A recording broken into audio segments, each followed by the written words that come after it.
All right. Right. Hi, my name is Matthew Glebe. I'm a fellow with the Casualty Actuarial Society. I live in Skokie, Illinois, which is just north of Chicago, and therefore I'm in the United States and part of North America. The topic is geographic smoothing for equitable school funding.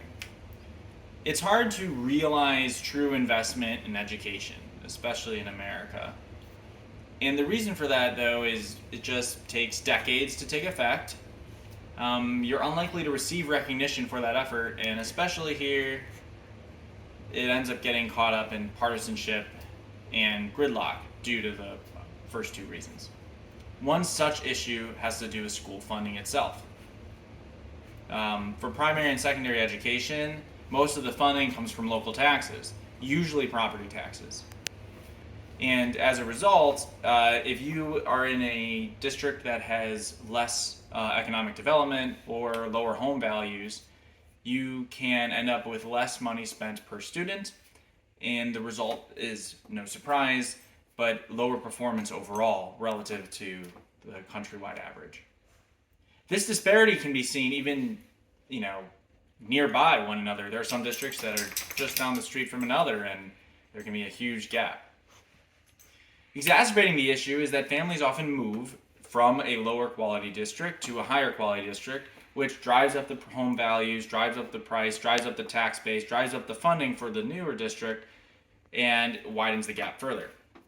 Proposed solutions do exist, and one is just simply accepting the status quo, and the other is completely doing away with this system entirely and just applying like a state or even federal level grant per school, or just giving the benefit directly and equitably based on number of students or something like that. However, for families, homeowners, and even businesses in a district that is affluent or has good economic development or good schooling, this could be very, very bad and very costly. Needless to say, home values could plummet pretty quickly, and for most Americans, that comprises their largest asset.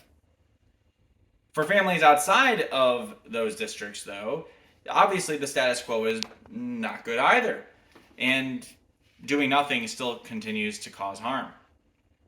So actuaries do bring something to the table to this what appears to be a binary dilemma, and that's using geographic smoothing as one means to achieve a measured gain. First, we have to recognize that income and resulting taxes from local businesses are not just to a particular district. Consider District A. A business in District A likely receives clients from all the surrounding districts. And similarly, residents of District A likely visit other districts for hiring a contractor or going to the grocery store or the hardware store.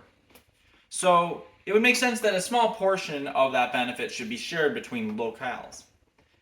Also, the local school district itself is not an island. Providing improvements to the next district over will likely improve this local district and its underlying value.